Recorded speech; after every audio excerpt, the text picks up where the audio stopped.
trucker. You're walking into a bathroom at Denny's.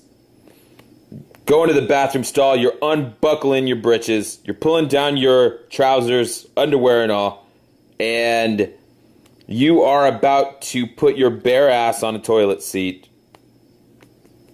And you look at on the back of the pot, sitting there is a Kingdom track from Jehovah's Witnesses. On a shitter. On a porcelain machine that holds shit.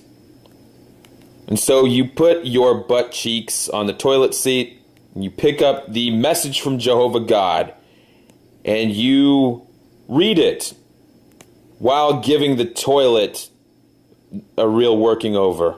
And you stand up after reading this beautiful message from Jehovah God, and you flush the toilet with your cowboy boot. You won't even touch it because it's it's spackled with shit. And you walk out of there, buckling up your pants, and didn't even wash your hands. You walk out there and you see Jehovah's Witness standing there in their suit. You hold up the Kingdom track and you say, "Did you leave this in the bathroom?"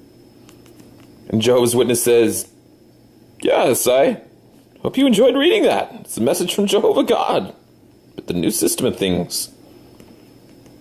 And you ask him, "What sort of sick bastard leaves a message from God on the back of a porcelain pot filled with shit?" And the Jehovah's Witness says, "Well, I see your point, but I had to make my time. I had to make my time." You're knocking on doors, you're witnessing to people. What do you think it means to a worldly person when you say, "I had to make my time"? You don't understand. I have a family. I have responsibilities, but I still need to make my time. It's nearly impossible. Somebody who's living in a box. They don't have a box, they have a panorama. You're the one living in a box. My sister, she's 48 years old. She's born into the Watchtower Society, lived under the Watchtower Society, will die under the Watchtower Society, never know anything different. Never even know she's in the box that you're talking about. What box are you talking about? You're the one in the box, idiot. They have a mosaic of hundreds of thousands of carefully placed tiles in their mind. Every day of their life is another small piece added into its place in the giant picture. A life-size illusion the size of the Grand Canyon. And you think they're living in a box. It's a horizon as far as the eye can see in every direction. That's why Jehovah's Witnesses don't stop being Jehovah's Witnesses. They wouldn't survive it. They wouldn't live through it. It's like buildings collapsing. The pictures in Jehovah's Witnesses literature of buildings falling on persons, they're not talking about worldly persons. Their Armageddon is a personal one. The buildings will fall on them. That's why Jehovah's Witness doesn't just stop and go out and live a life out in the world. What world are you talking about? You're talking about a building falling on them. You're talking about the earth swallowing them up and eating them. The hippie, the man with the beard, Legion, because we are many. Jesus cast out the demons and sent them into a herd of swine, because that's how demons get their rocks off. Possessing shit.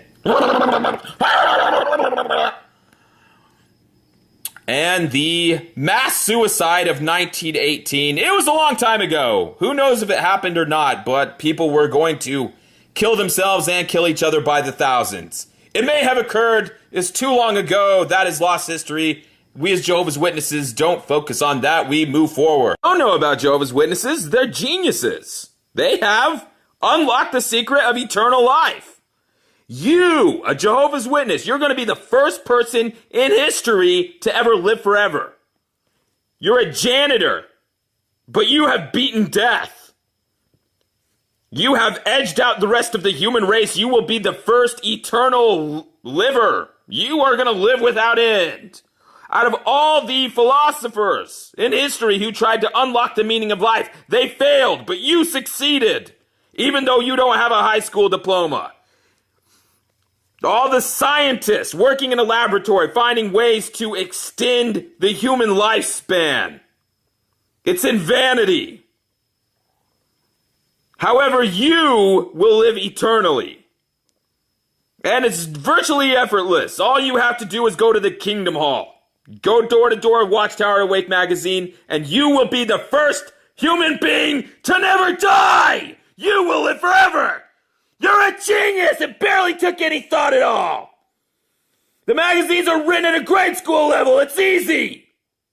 And all you gotta do is meet your hour quota. 9.5 hours a month, and you get eternal life. You are the big winner here.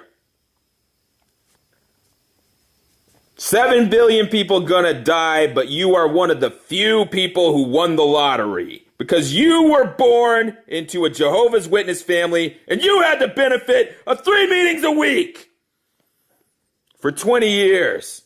And that's how you came into the truth. But it's the same as the worldly people. They have the same chance you do. They got a track left in their door.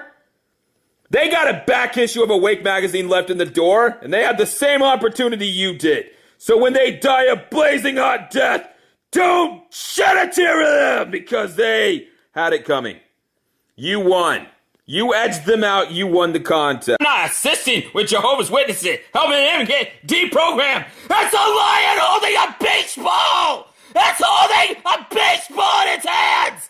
That's a little kid posing for a photograph with a raccoon. Who do you think you're dealing with? You have an African and a Flying Dutchman and a Mexican cowboy wearing a sombrero standing over a punch bowl telling a joke at a water cooler while Chinese people are walking down a beach with an umbrella. Talking about deprogramming a Jehovah's Witness. Be my fucking guest. It's a lion with a baseball. Talking about how you're going to bring the soldiers at the concentration camp into the truth. You say, when they bring you in, they say, you're persecuting us because we are the only true Christians on earth. And we're in the Great Tribulation, and this is a concentration camp. They say, but we are going to love you anyway, because Christ commanded us to love our enemies. And they say, love your enemies? You can't even love your own family members. We're Nazis holding you in a concentration camp. You'll talk to us, but you won't talk to your own kids. Well, that's different. They're disfellowshipped. What a world. Being an apostate Jehovah's Witness, you have enemies. You have enemies out there, people that want to hurt you, people that want to destroy you, people that will steal your mail, people looking through your windows at night. But you know what?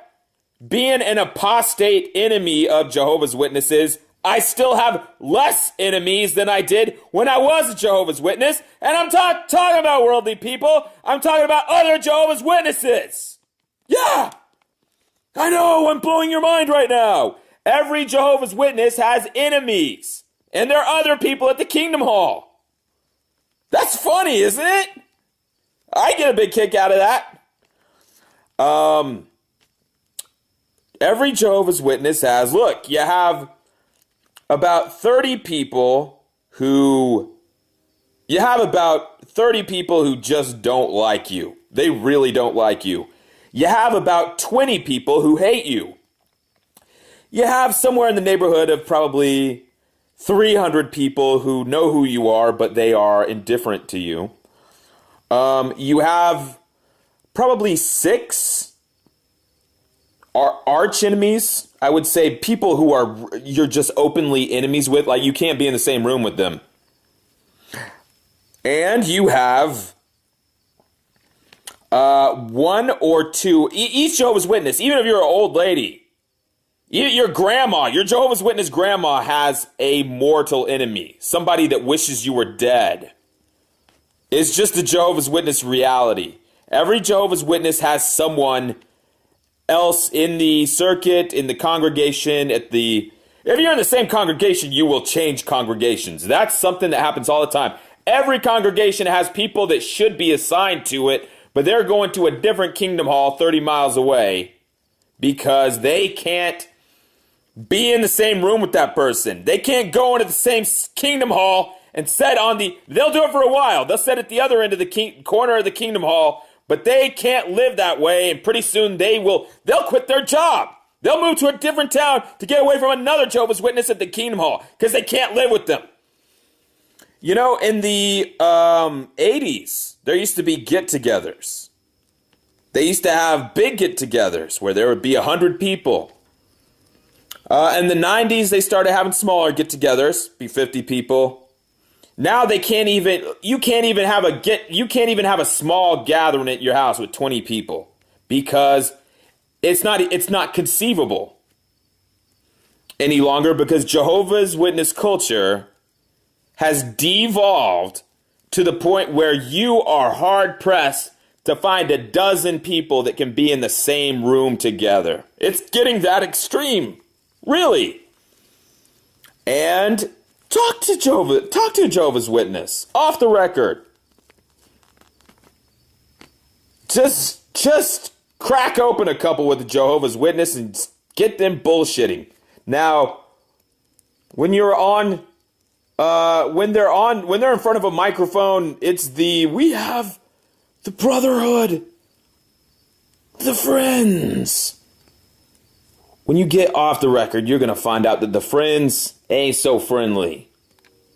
A lot of people, I remember in the Salina congregation, there was a dispute between family members over a farm that was getting inherited. And one of them cut the head off a bunny rabbit and left it on the other one's porch.